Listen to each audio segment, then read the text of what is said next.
আসসালামু আলাইকুম।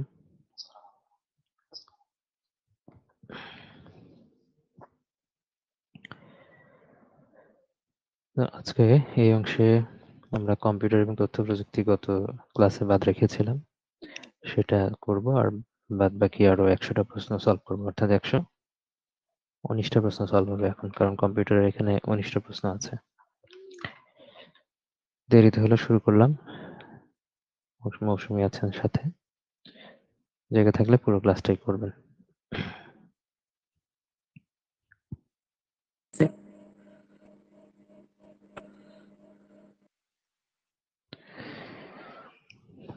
আসি। কম্পিউটার এবং তথ্য প্রযুক্তির এখানে ১৯ টা প্রশ্নের মধ্যে ১২ টা প্রশ্নই কমন ছিল।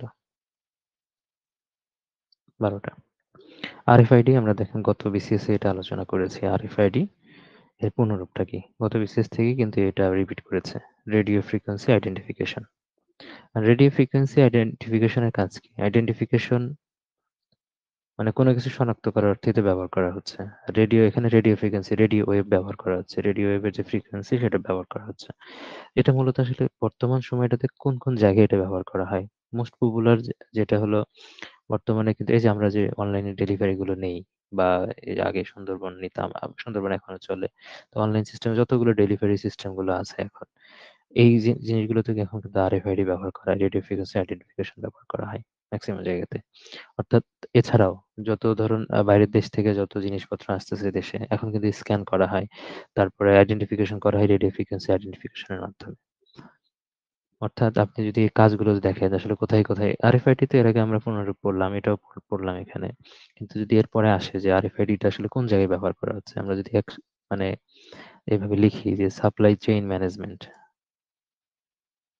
এক জায়গা থেকে আরেক জায়গায় যাচ্ছে, এই সাপ্লাই চেইন ম্যানেজমেন্টে কিন্তু এটা ব্যবহার করা হচ্ছে। তারপর রিটেইল এর জন্য, এই যে রিটেইল, তারপরে যেকোনো অ্যাসেট, সম্পদ, হ্যাঁ? অ্যাসেট ট্র্যাক করা, ট্র্যাকিং এর জন্য এটা ব্যবহার করা যেতে পারে। হ্যাঁ? অ্যাসেট ট্র্যাকিং করা, ম্যানেজমেন্ট করা, অ্যাসেট ম্যানেজমেন্টের ক্ষেত্রে মানে সব ধরনের ম্যানেজমেন্টের কাছে এটা হেল্প করে। তারপর খেলাধুলার ক্ষেত্রে ব্যবহার করা হয় আরএফআইডি, স্পোর্টস আ টাইমিং, এই সময়গুলো যেটা আছে খেলাগুলো ম্যানেজমেন্টের জন্য এটা ব্যবহার করা হয় এবং স্পোর্টস ম্যানেজমেন্টের মধ্যে ব্যবহার করা হয়। মোট কথা এরপরে যদি আমি ধরেন এই ৪ টা জিনিস তো লিখলাম। কিন্তু এর বাইরেও যদি কোনো কিছু দেয় প্রশ্নকর্তা, যদি এই রিলেটেড কোনো কিছু দেয় সেগুলো পারবেন। কারণ এটা নিয়ে মোটামুটি একটা আইডিয়া দিয়েছি। এখন এই আইডিয়ার উপর বেসিস করে দেখা যাবে যে এই রিলেটেড যদি কোনো ব্যবহার থেকে কোনো প্রশ্ন আসে, সেটা আপনারা অ্যান্সার করতে পারবেন। কোন মাধ্যমে আলোর পালস ব্যবহার করা হয়? আগে পড়া হয়েছে অপটিক্যাল ফাইবারে আলোর পালস ব্যবহার করা হয়। এবং অপটিক্যাল ফাইবার আমরা জানি টেলিযোগাযোগে ব্যবহার করা হয় এবং চিকিৎসা ক্ষেত্রেও ব্যবহার করা হয়। এই ২ জায়গায় বহুল ব্যবহৃত হয়। আর অপটিক্যাল ফাইবারের আমরা পার্টসও পড়েছি আগের বিসিএস গুলোতে। নিচের কোনটি অ্যান্টিভাইরাস সফটওয়্যার নয়? দেখেন একদম রিসেন্ট সময়ে গত ৪১ বিসিএস আমি মেবি আলোচনা করেছি এটা। তার মধ্যে এই যে ম্যাকফি, নর্টন, কাসপারস্কি এগুলো ফায়ারওয়াল এবং অ্যান্টিভাইরাস ২ টা হিসেবেই কাজ করে। আর ওরাকলটা তো আমরা জানি ডাটাবেস ম্যানেজমেন্ট সফটওয়্যারের মধ্যে পড়ে বা ডাটাবেস ম্যানেজমেন্ট সিস্টেমের মধ্যে পড়ে। সেটা সেখানে পড়েছি। আর এর বাইরেও আমরা পড়েছি আভাস্ট আছে, এভিজি আছে, অ্যাভিরা আছে, সিমেন্টেক, বিট ডিফেন্ডার, তারপর পান্ডা, এসেট এগুলো আমরা কিন্তু গতদিনই লিখেছি। জাস্ট একবার উচ্চারণ করলাম আমি। কোন চিহ্নটি ইমেইল ঠিকানায় অবশ্যই থাকবে? এটা অবশ্যই থাকতে হবে। আর এটা কিন্তু ১৯৭২ সালে ইন্ট্রোডিউস করা হইছে। ১৯৭২ সালে চালু করা হয়েছে। ইমেইলের জনক হচ্ছে রে টমলিনসন। এটা আমরা পড়েছি। আর এটা ইউজ করা হচ্ছে ১৯৭২ সাল থেকে। তারপর এটাও আলোচনা করেছি আমরা কিবোর্ড এবং সিপিইউ এর মধ্যে কোন পদ্ধতিতে ডাটা ট্রান্সমিশন হয়। এই যে আমি বোর্ডে কিবোর্ড দিয়ে মানে কিবোর্ডে যে লিখি টাইপ করি বা এখান থেকে যেটাতে কাজ করছি এটাও ধরেন কিবোর্ডের মতোই। এখান থেকে কিন্তু ডাটাটা শুধু কম্পিউটারে যাচ্ছে কিন্তু কম্পিউটার থেকে ব্যাক করে কিন্তু আমার কিবোর্ডে আসবে না কোনো ডাটা। অর্থাৎ ওয়ান ওয়ে ডিরেকশন। আর ওয়ান ওয়ে ডিরেকশনে যে ডাটাটা ট্রান্সমিশন হয় সেটা বলা হয় সিমপ্লেক্স। এর আগের বিসিএস এ আমরা ৪১ এই মেবি আলোচনা করেছি। ৪০-৪১ এ সিমপ্লেক্স, ডুপ্লেক্স, তারপরে আ হাফ ডুপ্লেক্স এবং ফুল ডুপ্লেক্স এবং প্রত্যেকটার উদাহরণে কিন্তু পড়েছি। দেখেন সেখান থেকে কিন্তু এগুলো কমন।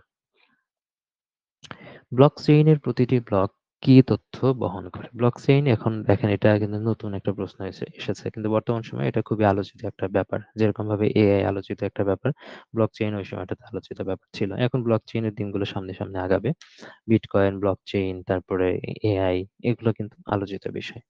ব্লকচেইন অবশ্য এটা সবার জন্য উন্মুক্ত একটা মানে উন্মুক্ত এবং সবচেয়ে নিরাপদ একটা ব্যবস্থা ব্লকচেইন সিস্টেম।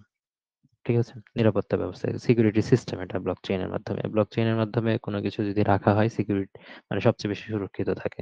তার মানে এটা সুরক্ষায় ব্যবহার করা হয়। এখন ব্লকচেইনের প্রত্যেকটা ব্লকে আসলে কি থাকে? প্রতিটি ব্লকে। প্রতিটি ব্লকে যদি বলা হয় যে ব্লকে কি থাকে? ব্লকে থাকে একটা থাকে হচ্ছে ব্লক হেডার। কি থাকে?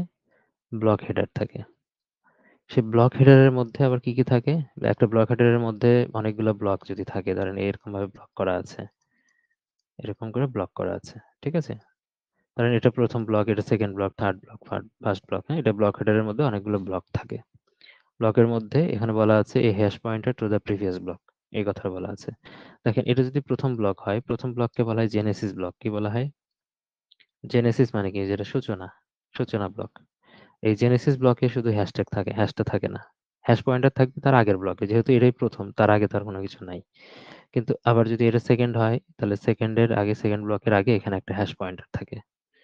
এটা 3rd এর আগে এখানে একটা হ্যাশ পয়েন্টার থাকে। ঠিক আছে? তার মানে প্রত্যেকটা প্রিভিয়াস ব্লকে একটা করে হ্যাশ পয়েন্টার থাকে এখানে। কিন্তু এই যে জেনেসিস ব্লকে কিন্তু কোনো হ্যাশ পয়েন্টার থাকে না। এটা একটা মেইন। যেহেতু জেনেসিস মানে শুরু, এখান থেকেও যদি প্রশ্ন পরবর্তীতে হয় সেটা যেন পারেন। তাহলে এটা কি থাকলো? অনেকগুলো ব্লক থাকবে এখানে। প্রত্যেকটা ব্লকের আগে একটা হ্যাশ পয়েন্টার থাকবে। আবার এখানে একটা টাইম স্ট্যাম্পও থাকবে। টাইম স্ট্যাম্প বলতে একটা সময়ের সাথে মানে সামনে আগাতে থাকবে। যত সময় যাবে প্রত্যেকটা ব্লক তৈরি হতেই থাকবে। নতুন ব্লক কিন্তু তৈরি হতে থাকবে। সবসময়ের জন্য অটোমেটিক ব্লক। এইজন্য দেখা যাচ্ছে যে এটা এত বেশি ব্লক তৈরি হয়, খুব সিকিউর থাকে, একটা ডাটা ওর মধ্যেই থেকে যায়। অন্য কেউ এখান থেকে অ্যাক্সেস করতে পারে না।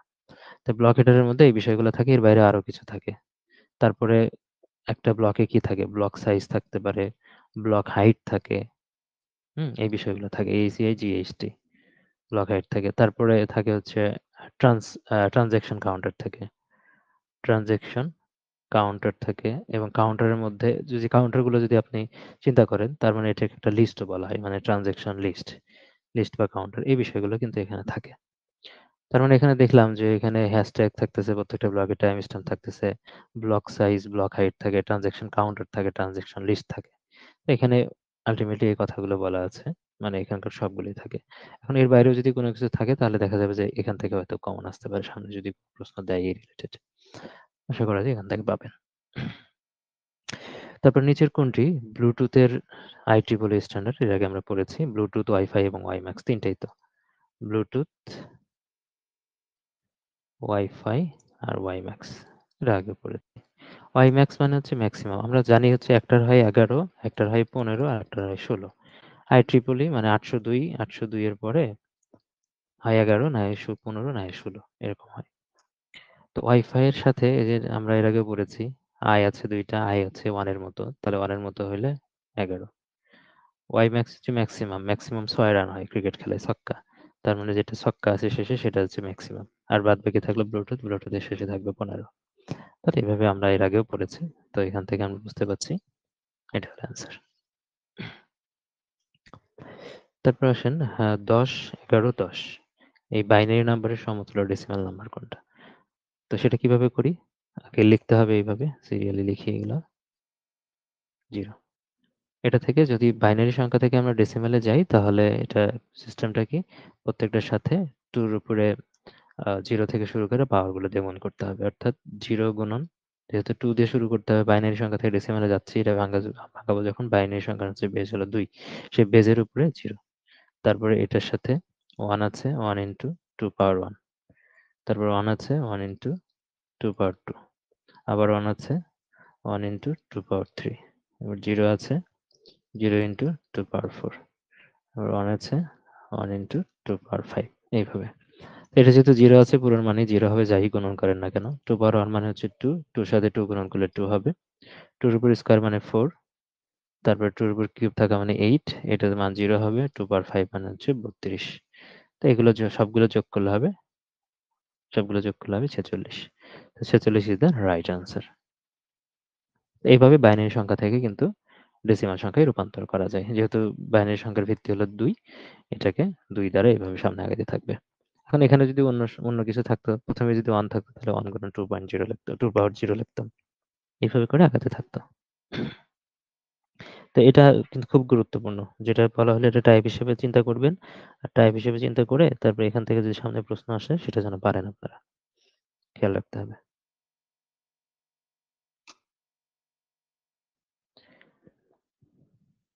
তারপর আসেন ডিএনএস সার্ভারের কাজ কি? ডিএনএস সার্ভার, ডিএনএস এর পূর্ণরূপ কি এখানে?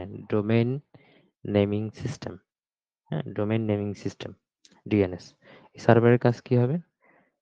ডোমেইন নেমিং সিস্টেমের ডোমেইন নেম যে আছে, এই ডোমেইন নেমটাকে ডোমেইন নেম মানে মূলত এই যে আমরা যেকোনো ওয়েবসাইটে যখন ঢুকি, হ্যাঁ? সেই ওয়েবসাইটে যেমন এখানে টিসপিনে ঢুকতেছেন www.tismin.com যারা ওয়েবসাইটের মাধ্যমে ঢোকেন। এই পুরো অ্যাড্রেসটা, এই পুরোটা কিন্তু একটা ডোমেইন। টিসপিন.com, তারপর বিসিএস ডক্টরের ওয়েবসাইট যখন আসবে তখন bcsdoctor.com, এই bcsdoctor.com এটা একটা ডোমেইন।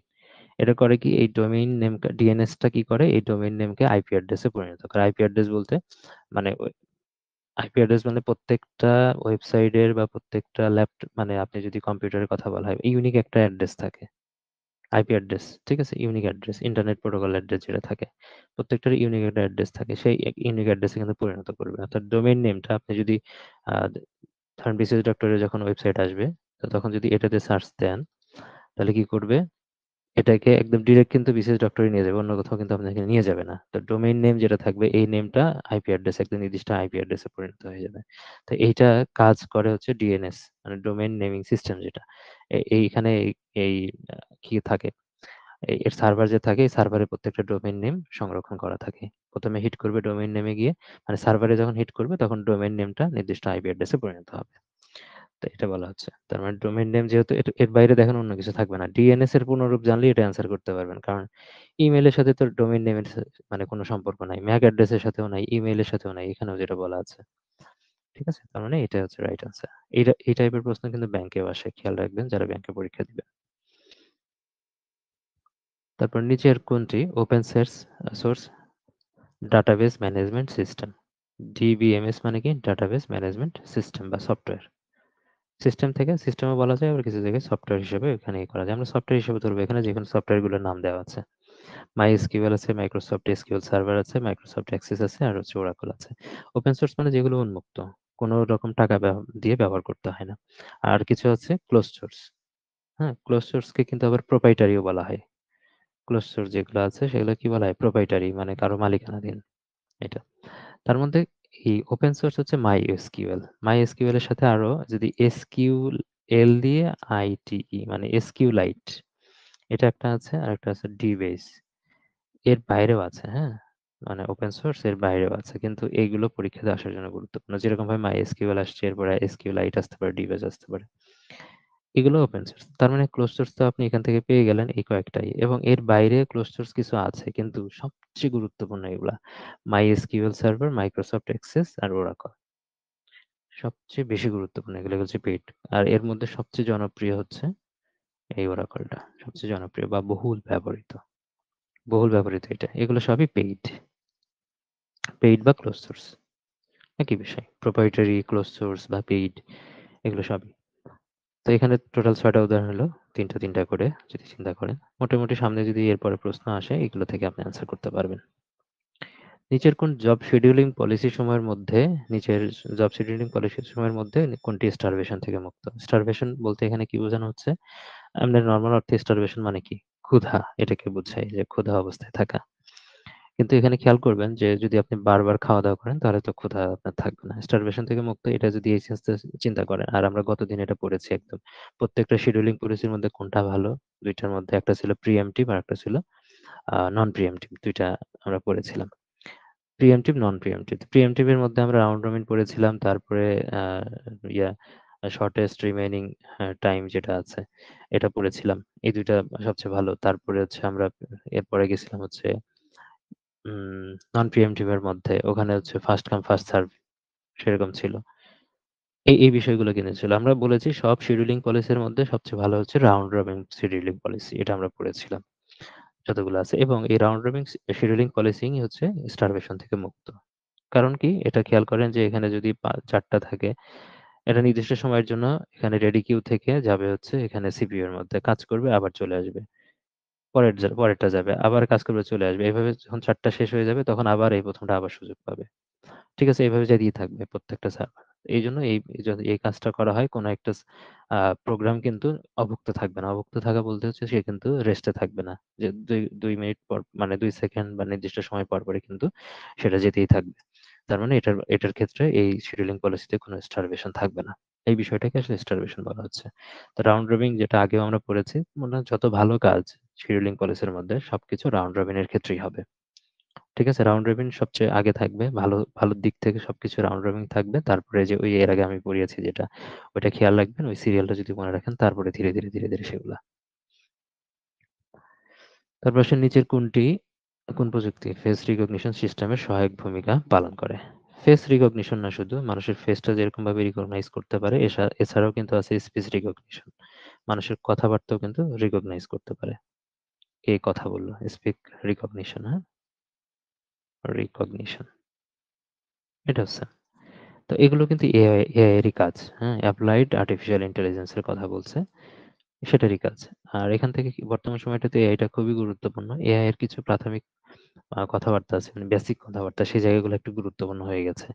যেমন এই যে আর্টিফিশিয়াল ইন্টেলিজেন্স, হ্যাঁ? এটার ধারণা দিয়েছেন কে ১ম এ?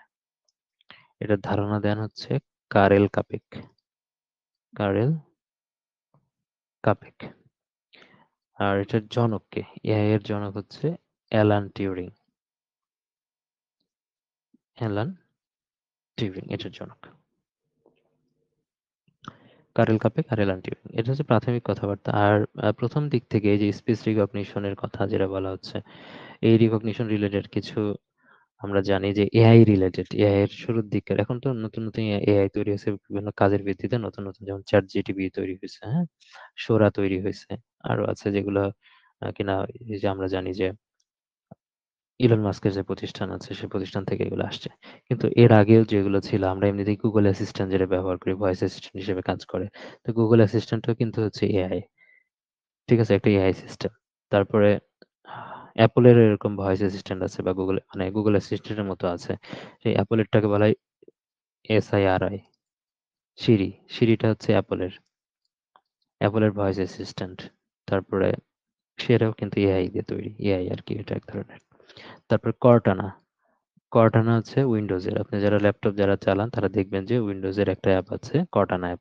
তো এটাও কিন্তু এই যে যেরকমভাবে গুগল অ্যাসিস্ট্যান্ট কাজ করে, ঠিক কর্টানারও কাজও তাই। অ্যাপলের ক্ষেত্রে সিরিরও তাই। মানে সিরিরও সেটাই কাজ। তাহলে গুগল অ্যাসিস্ট্যান্ট। তাহলে গুগল অ্যাসিস্ট্যান্ট ডেফিনিটলি গুগলের হবে, এটা তো আপনারা বুঝতেই পারছেন। তো আলাদা করে না লিখলেও চলবে। এগুলো প্রাথমিক কথাবার্তা। আমরা এটা সম্পর্কে সামনে আরো কিছু পড়ার সুযোগ পাবো, তখন সেগুলো পড়বো। ঠিক আছে? তারপর হচ্ছে নিচের কোনটি আউটপুট ডিভাইস নয়? এর আগে আমরা ইনপুট পড়েছি, আউটপুট পড়েছি, ইনপুট আউটপুট দুটোই পড়েছি। তার মানে আমাদের সব পড়া শেষ। এখন যা হচ্ছে সব রিভিশন। তো আউটপুট ডিভাইস নয় কোনটা? ডেফিনিটলি হচ্ছে মাইক্রোফোন। মাইক্রোফোনের মাধ্যমে এই যে কথা আমি বলছি, এটা কথা ঢুকতেছে ল্যাপটপে। তারপরে আপনারা যেটা শুনতে পাচ্ছেন সেটা হচ্ছে স্পিকারের মাধ্যমে। সেটা হচ্ছে আউটপুট ডিভাইস। তার মানে এখানে এই যে মনিটর, প্রিন্টার, স্পিকার, এগুলো আউটপুট ডিভাইস। আরো আউটপুট ডিভাইস আপনারা পড়েছেন। প্লটার, হ্যাঁ? এগুলো এই ৪ টা খুব বেশি গুরুত্বপূর্ণ। এছাড়াও আমি লিখে দিয়েছিলাম প্রজেক্টর, ফিল্ম রেকর্ডার, ইমেজ সেটার, মাইক্রোফিশ, এগুলো লিখে দিয়েছিলাম। তাহলে এগুলোও কিন্তু আউটপুট ডিভাইস। প্লটার এরপরে কি বলছি? প্লটার, ফিল্ম রেকর্ডার, ইমেজ সেটার, মাইক্রোফিশ, এগুলোও কিন্তু আউটপুট ডিভাইস। নিচের কোনটি একটি প্রতিষ্ঠানের ওয়েব ঠিকানাকে নির্দেশ করে? ওয়েব ঠিকানাকে নির্দেশ করা মানে মানে ইউআরএল, হ্যাঁ? ইউনিফর্ম রিসোর্স লোকেটর, ইউআরএল, হ্যাঁ? ঠিকানা, এটাই হচ্ছে ওয়েব অ্যাড্রেস। ঠিকানা বলছে, তার ইংলিশে যদি আমরা চিন্তা করি, এটা কি বলা হয়? Web address. ওয়েব অ্যাড্রেস বলা হচ্ছে। তার মানে এটার পূর্ণরূপটা কি? Uniform resource locator.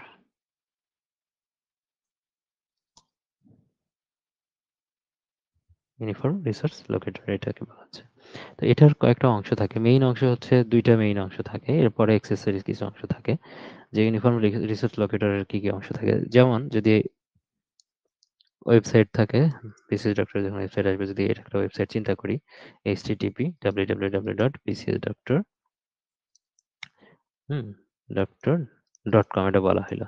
কারণ ডট কম দিয়ে একটা প্রোগ্রামের নাম আপনি যখন ঢুকলেন, ধরেন বিসিএস প্রিলির প্রোগ্রামে ঢুকলেন, তাহলে বিসিএস প্রিলি এটার প্রোগ্রামে ঢুকলাম, তাহলে এইচটিটিপি এই অংশটুকু বলা হচ্ছে প্রোটোকল। আমরা জানি যে hyper text transfer protocol, S হচ্ছে সিকিউরড, পূর্ণরূপ যদি ধরা হয়, তাহলে হাইপার টেক্সট ট্রান্সফার প্রোটোকল এটার পূর্ণরূপ আর কি, আর এস সিকিউর। তাহলে এটাকে বলা হচ্ছে প্রোটোকল, PROTOCOL। একটা ওয়েব অ্যাড্রেসের যে অংশ থাকে, মূলত 4টা অংশ থাকে, এটাকে বলা হয় প্রোটোকল। তবে 2টা মেইন জিনিস থাকে। আর এইটুকু, এই যে মূল যে অ্যাড্রেসটা www.bcsdoctor.com, এই জায়গাটুকু, এটাকে বলা হয় ডোমেইন নেম। আমরা কিছুক্ষণ আগে ডোমেইন পড়লাম না? তখন এর ক্ষেত্রেও কিন্তু এই উদাহরণ দিয়েছি যে bcsdoctor.com যেটা থাকবে এটা একটা ডোমেইন নেম। এটাই মূলত ওয়েবসাইটের অ্যাড্রেস। মূল অ্যাড্রেসটা হচ্ছে এটাই। ঠিক আছে? এটাই হচ্ছে ডোমেইন নেম। আর পুরোটা মিলে অ্যাড্রেস তৈরি হয়। HTTP সহ এগুলো মিলে অ্যাড্রেস তৈরি হয়। তাহলে এটাকে বলা হচ্ছে ডোমেইন নেম। এই ২ টা মেইন সবার আগে লাগবে, প্রোটোকল এবং ডোমেইন নেম। এটা থাকলে একটা ওয়েবসাইটে ঢুকতে পারবেন। আর ঢোকার পরে কিছু একটা শো করে। হয়তোবা এখানে হোম পেজ, আপনি হোম পেজে যাবেন, হোম পেজ শো করতে পারে।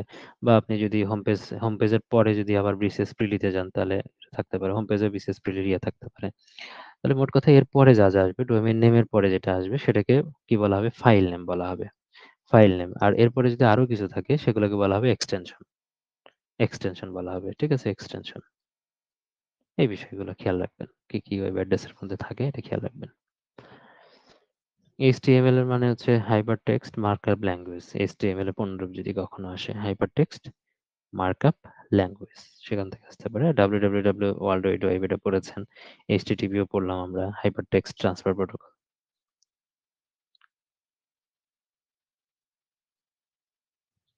নিচের কোন প্রযুক্তি as pay you go service মডেলটা অনুসরণ করে? আমরা পড়েছি যে ক্লাউড কম্পিউটিং এর যে 3টা বৈশিষ্ট্য পড়েছিলাম। একটা বৈশিষ্ট্য ছিল কি? Resource scalability. কেয়ার করে। Resource see resource scalability, scale থেকে scalability, SCALA, scalability, BILITI, resource scalability. Then on demand, চাওয়া মাত্রই পাওয়া যাবে এরকম বোঝাচ্ছে। আর হলো পে অ্যাজ ইউ গো। ঠিক আছে? যতটুকু তুমি পে করবে ততটুকু তুমি সার্ভিস নিতে পারবে, এটা কথা বলা হচ্ছে। তো এই 3টা হচ্ছে ক্লাউড কম্পিউটিং এর বৈশিষ্ট্য, এর আগে আমরা পড়েছি এটা। তারপর আসেন যে সাইবার আক্রমণ সংঘটিত হলে গ্রাহকের বৈধ অনুরোধসমূহ কোনো একটি ওয়েব সার্ভার সম্পূর্ণ করতে ব্যর্থ হয়, সেটি কি নামে পরিচিত? বৈধ অনুরোধ মানে হচ্ছে যে গ্রাহক, মানে অ্যাক্সেস নেওয়ার কথা, যার আসলে সম্পত্তি, সে যেতে চাচ্ছে একটা নির্দিষ্ট ওয়েব সার্ভারে, কিন্তু দেখা গেল সে ওয়েব সার্ভারে সে ঢুকতে পারলো না, ব্যর্থ হলো। এর মানে কি? মানে ঢুকতে কোনো অনুরোধ, ধরেন আপনি একটা রিকোয়েস্ট দিলেন একটা কোনো কিছুর ব্যাপারে, সার্চ করলেন বা কিছু একটা সার্চ করার অর্থেই আসলে, বা কোনো একটা কাজের জন্য রিকোয়েস্ট দিলেন। কিন্তু সেটা ওয়েবসাইট সম্পূর্ণ ডিনাই করে দিল। হ্যাঁ? কোনো ধরনের কাজ হলো না। ডিনাই করে দিল মানে এখানে ফিশিং মানে আলাদা জিনিস। ফিশিং মানে ওয়েবসাইট হুবহু নকল করে প্রতারণা করা এটা। আর ম্যান ইন দ্য মিডল মানে হচ্ছে ধরেন এক কম্পিউটার থেকে আরেকটা কম্পিউটারে তথ্য আদান-প্রদান হচ্ছে, বা এক জায়গা থেকে আরেক জায়গায়। হইতে পারে সেটা রাজশাহী থেকে বগুড়া হইতে পারে বগুড়া থেকে ঢাকা। মানে ২ টা দূরবর্তী জায়গাতে কিছু ফাইল ট্রান্সফার হচ্ছে। এর মধ্যে থেকে যদি কোনো একজন ব্যক্তি এখান থেকে কোনো কিছু চুরি করে বা হচ্ছে হ্যাক করে, তাহলে সেটাকে বলা হবে ম্যান ইন দ্য মিডল। যে মাঝখানে একজন মানুষ আছে। কিন্তু এটা হচ্ছে সম্পূর্ণ ব্যর্থ হচ্ছে, মানে কাজটা করতে দিচ্ছে না, ডেনিয়াল অফ সার্ভিস। হ্যাঁ? কাজ করতে মানে কাজটাকে করতে দিচ্ছে না। ডেনিয়াল মানে কি? বাধা দেওয়া বা হচ্ছে না করা। এই অর্থেই কিন্তু ব্যবহার করা হয়। ডিনাই করে দেওয়া। ডিনাই থেকে আসছে ডেনিয়াল। হ্যাঁ? বাতিল করে দেওয়া। এই অর্থেই বোঝাচ্ছে। আর এখানে যেটা বলল ম্যান ইন দ্য মিডল, এই যে কাজটা করায় ২ টার মধ্যে যে ২ টা কম্পিউটারের মাঝখানে যখন তথ্য আদান-প্রদান হয় তখন হ্যাকার সেটাকে হ্যাক করে। আর যদি হ্যাকার হ্যাক হ্যাক করার একটা বিষয় থাকে, আর যদি যে হ্যাকার কোনো তথ্য চুরি করে, তথ্য চুরি করাকে বলা হয় স্নিফিং। কি বলা হয়? ২ টা কম্পিউটারের মধ্যে ডাটা ট্রান্সফার হচ্ছে। আর মাঝখান থেকে সে কাউকে বাধা দিল না। কিন্তু যে তথ্যগুলো ট্রান্সফার হচ্ছে সেটা ওখান থেকে চুরি করে নিল, বা তথ্যটা সে সেখান থেকে নিয়ে নিল। সেটাও এক ধরনের hacking. Man in the middle এই কাজটা করতেছে। যে কাজটা করতেছে সেটা ম্যান ইন দ্য মিডল। কিন্তু যে ধরনটা সেটা হচ্ছে স্নিফিং, এক ধরনের চুরি করা। আচ্ছা, এটা একটা টার্ম। তারপর আরো কিছু টার্ম আছে যেগুলো খুব গুরুত্বপূর্ণ, যেমন স্পুফিং। দেখেন, এই ফিশিং মানে হচ্ছে একটা ওয়েবসাইট, ধরেন Facebook এর মতো একটা ওয়েবসাইট হতে পারে, যেকোনো একটা ওয়েবসাইট। যেটা কোনো বিশ্বস্ত ওয়েবসাইট ছিল আগে, সেই ওয়েবসাইটটাকে যে হুবহু নকল করে। সেটাকে বলা হবে ফিশিং। ওয়েবসাইট হুবহু নকল করা। হুবহু নকল। যেটা কিনা আপনি মানে হয়তো বুঝতে পারবেন না যে এটা আসল ওয়েবসাইটে ঢুকলেন না নকল ওয়েবসাইটে ঢুকলেন সেটা। আর স্পুফিং হচ্ছে যেটা ভুয়া ওয়েবসাইট। যে ওয়েবসাইট আসলে নাই, নতুন একটা ওয়েবসাইট তৈরি করা হচ্ছে। মানে ওয়েবসাইটের মাধ্যমে বিভিন্ন ধরনের মজা দিয়ে আপনাকে এখন লগইন করানো হচ্ছে। ফেসবুকে অনেক কিছু আসে না? যে ৩০ বছর পরে কি হবেন দেখতে এটা চাপুন। এগুলা কিছু থাকে কিন্তু স্পুফিং করার জন্য। ওয়েবসাইটের মাধ্যমে প্রতারণা করা বা হ্যাক করার জন্যই কিন্তু করা হয়। ঠিক আছে? তারপরে আরেকটা আছে যে একই রকম শুনতে স্নিফিং গেল, আরেকটা হলো স্নিকিং। স্নিকিংটা হচ্ছে এটার মধ্যে পার্থক্য আছে। স্নিফিং হচ্ছে ২ টা কম্পিউটারের মধ্যে যখন তথ্য আদান-প্রদান হবে মাঝখান থেকে কোনো কিছু চুরি করে নেওয়া, স্নিফ করা। আর স্নিকিং মানেও এক ধরনের চুরি করা। তবে এটা কোনো একটা কম্পিউটারে সিস্টেমে ঢুকে, কম্পিউটার সিস্টেমে ঢুকে চুরি করা। কোনো তথ্য হাতিয়ে নেওয়া। কম্পিউটার সিস্টেমে ঢুকে। এটা হলো স্নিফিংটা হচ্ছে ডাটা ট্রান্সমিট হচ্ছে ২ টার মাঝখান থেকে নিয়ে নিচ্ছেন। আর এটা হচ্ছে কোনো একটা নির্দিষ্ট কম্পিউটার সিস্টেমে ঢুকেই তথ্যগুলো নিচ্ছেন বা চুরি করছেন বা কেউ যদি হ্যাক করে তাহলে সেটাকে বলা হবে স্নেকিং। ঠিক আছে? তাহলে এটা ম্যান ইন দ্য মিডল এর সাথে স্নিফিং মনে রাখবেন তাহলে কিন্তু কোনো রকম কনফিউশন হবে না আর এটা আলাদা করে পড়বেন তাহলে হয়ে যাবে। তো এগুলো গুরুত্বপূর্ণ। সামনে আসতে পারে পরীক্ষায়। নিচের কোন মেমোরিতে অ্যাক্সেস টাইম সবচেয়ে কম থাকে? অ্যাক্সেস টাইম সবচেয়ে কম মানে কি? যে এখানে আপনার ডাটা ট্রান্সমিট হইতে কম সময় লাগবে। অর্থাৎ ডাটা ট্রান্সমিশন স্পিডটা সবচেয়ে বেশি। যার অ্যাক্সেস টাইম কম তার মানে ডাটা ট্রান্সমিশন স্পিডটা সবচেয়ে বেশি। এরকম স্পিড বেশি মানে হচ্ছে কি? অ্যাক্সেস টাইমটা কম। অ্যাক্সেস টাইম কম। তো এরকম কি আছে? এরকম যদি আমরা চিন্তা করি সবার আগে যে স্পিড বেশি বা অ্যাক্সেস টাইম সবচেয়ে কম কার? মানে উপর দিকে যেগুলো থাকবে অ্যাক্সেস টাইম কম, রেজিস্টার, তারপরে এরপরে যদি ক্যাশ মেমোরি, তারপরে এখানে মেইন মেমোরি। মেইন মেমোরি বলতে এখানে বোঝাবে হচ্ছে RAM। RAM এই ৩ টা জিনিস। অর্থাৎ দেখেন এখান থেকে নিচ থেকে উপর দিকে স্পিড বাড়বে। ডাটা ট্রান্সমিশন স্পিড বেশি। অর্থাৎ RAM এর চাইতে ক্যাশ মেমোরির স্পিড বেশি। ক্যাশ মেমোরির চেয়ে রেজিস্টার মেমোরির স্পিড বেশি। অর্থাৎ স্পিড বেশি হওয়া মানে কি তার অ্যাক্সেস টাইম কম। তার মানে রেজিস্টার মেমোরির অ্যাক্সেস টাইম কম, ক্যাশ মেমোরির অ্যাক্সেস টাইম বেশি, আবার এটার চাইতে RAM এর অ্যাক্সেস টাইম বেশি। এটাই। কারণ নিচের দিকে অ্যাক্সেস টাইম বাড়তেছে আর উপর দিকে স্পিড কমে যাচ্ছে। এই জিনিসটা। তার মানে নিচের কোনটির অ্যাক্সেস টাইম সবচেয়ে কম, রেজিস্টারের অ্যাক্সেস টাইম সবচেয়ে কম। এবার যদি পরীক্ষায় আসে নিচের কোনটি ডাটা ট্রান্সমিশন স্পিড সবচেয়ে বেশি তাহলে রেজিস্টারের বেশি, তারপরে ক্যাশ মেমোরি, তারপরে হচ্ছে RAM এর। এই জায়গাটা কিন্তু খুবই গুরুত্বপূর্ণ। ৩ টার তুলনা কি করবেন। অনেক সময় ক্যাশ মেমোরি অপশনে থাকলে তখন ক্যাশ মেমোরি হবে। হুম? যদি দেখা গেল যে অপশনে রেজিস্টার নাই, সেটা আপনার অ্যান্সার তাহলে ক্যাশ মেমোরি হবে। তো অনেকেই দেখা যায় যে এই অ্যান্সারটা শুধু ওই এমসিকিউ দিয়ে সলভ করে, অ্যান্সার মুখস্থ করে নিচের কোনটি ট্রান্সমিশন স্পিড সবচেয়ে বেশি, cache memory, cache memory, cache memory. এটা করে আসে যদি অ্যান্সার করে তাহলে তখন ভুল করবে।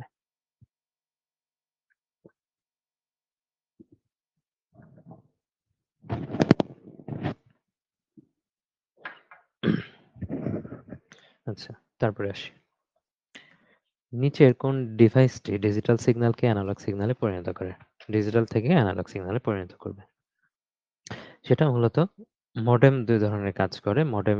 মডেমকে যদি আমরা বিশ্লেষণ করি, একটা পাবো হচ্ছে এর মধ্যে মডুলেটর, DULATOR মডুলেটর, আর DEM তে হচ্ছে ডিমডুলেটর। ডিমডুলেটর। এই মডেমের কাজ হলো কি এটা আমরা জানি যে একটা জায়গা থেকে মানে সিগন্যাল বা হচ্ছে বার্তা প্রেরণের জন্য এই মানে মডেমটা ব্যবহার করা হচ্ছে। মডেম কি করে? কোনো একটা জায়গা থেকে যখন তথ্য নেয় সেটা ডিজিটাল তথ্যই না, ডিজিটাল সিগন্যাল নেয়। এই ডিজিটাল সিগন্যালকে আগে অ্যানালগে পরিণত করে। আমরা কাজ কি? আমরা মানে সিগন্যালটা যেকোনো সিগন্যাল বা তথ্য আদান-প্রদান করার জন্য কি ডিজিটাল সিগন্যালটাই তো এক জায়গায় দেই বা সেখান থেকে আবার ডিজিটাল সিগন্যালই পাই মডেমের মাধ্যমে। কিন্তু এই মডেমটা আসলে কাজ করে কিভাবে? মডেমটাকে আগে ডিজিটাল সিগন্যালটাকে আগে অ্যানালগে পরিণত করে। সেই ঘটনাকে বলা হচ্ছে মডুলেটর। পরে যখন অন্য ডিভাইসে পাঠাবে, মানে কাউকে যখন এই ডাটাটা দিবে তখন কি করবে? এই এনালগটাকে আবার ডিজিটালে পরিণত করে দিবে। এবং এনালগকে যখন ডিজিটালে পরিণত করবে তখন সেটাকে বলবে যেটা করে সেটাকে বলা হচ্ছে ডিমডুলেটর। আর এই ঘটনাগুলোকে বলা হবে মডুলেশন আর এই ঘটনাকে বলা হচ্ছে ডিমডুলেশন। অর্থাৎ ডিজিটাল থেকে এনালগে পরিণত হওয়াকে বলা হবে মডুলেশন আর এনালগ থেকে ডিজিটালে আবার কনভার্ট হওয়াকে বলা হবে ডিমডুলেশন। এই মডুলেশন এবং ডিমডুলেশন বা মডুলেটর এবং ডিমডুলেটর মিটাই হচ্ছে মডেম। এজন্য বলা হচ্ছে ডিজিটাল সিগন্যালকে এনালগ সিগন্যালে পরিণত করে কোনটা? তার মানে এটা মডুলেটর করছে। এই মডুলেটর মানে হচ্ছে এখানে মডেমের কথা বলা হচ্ছে। আবার যদি কখনো থাকে এনালগ সিগন্যালকে ডিজিটাল সিগন্যালে পরিণত করে কোনটা? সেটাও এক ধরনের মানে মডেম বলতে পারবে বা ডিমডুলেটর বলতে পারে। যেটা থাকুক অপশন দেখে আপনাকে আনসার করতে হবে। এখন খেয়াল করেন যে এখানে আরো কিছু জিনিস দেওয়া আছে। যেমন রাউটার দেওয়া আছে, সুইচ দেওয়া আছে, হাব আছে। আপনারা এমনি পড়েছেন যে সুইচ এবং হাবের ব্যাপারটা। এগুলো প্রত্যেকটাই একাধিক ডিভাইসকে কানেক্ট করে সুইচ এবং হাব ২ টাই। সুইচ হাব ২ টাই একাধিক ডিভাইসকে কানেক্ট করে। তবে হাব মানে হচ্ছে আমরা জানি যে কোনো কিছুর এই যে ট্রান্সপোর্টেশন সিস্টেমের মধ্যেই যে এই বিভিন্ন এই যে কিছুক্ষণ আগে যেটা বোঝাইলাম ১ম প্রশ্নে যে কুরিয়ার সার্ভিস গুলো আছে। কুরিয়ার সার্ভিসের কিন্তু প্রত্যেকটা আঞ্চলিক হাব থাকে। সেখানে সব জায়গায় থেকে জিনিসপত্র এসে এক জায়গায় জমা হয়। সবগুলোকে রিসিভ করে আবার ওখান থেকে কিন্তু সবগুলো যে ছোট, ছোট ব্রাঞ্চ আছে সব জায়গায় কিন্তু পাঠায় দেয়। তার মানে হাব ওটাকে বোঝাচ্ছে। হাব হলো এমন এটা যে সবগুলোকে কানেক্ট করবে এবং সবগুলোতেই তথ্য পাঠায় দিবে। মানে জিনিসপত্র পাঠায় দিবে। আর সুইচের কাজ হবে কি সুইচ সবগুলোতে পাঠাবে না। একটা নির্দিষ্ট টার্গেট একটা ডিভাইসে সিগন্যাল পাঠাবে। মানে এটার জন্য ফিক্সড থাকে সুইচ। এটার মধ্যে ২ টা একই জিনিস। তবে হাবের কাজ হলো সবগুলোতে সিগন্যাল পাঠায় দিবে আর সুইচের কাজ হচ্ছে শুধু টার্গেট ডিভাইসে পাঠাবে।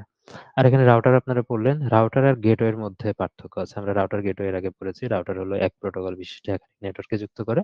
আর গেটওয়ে কি করে? ভিন্ন প্রোটোকল বিশিষ্ট একাধিক নেটওয়ার্ককে যুক্ত করে। এটা আমরা একটু পড়েছি।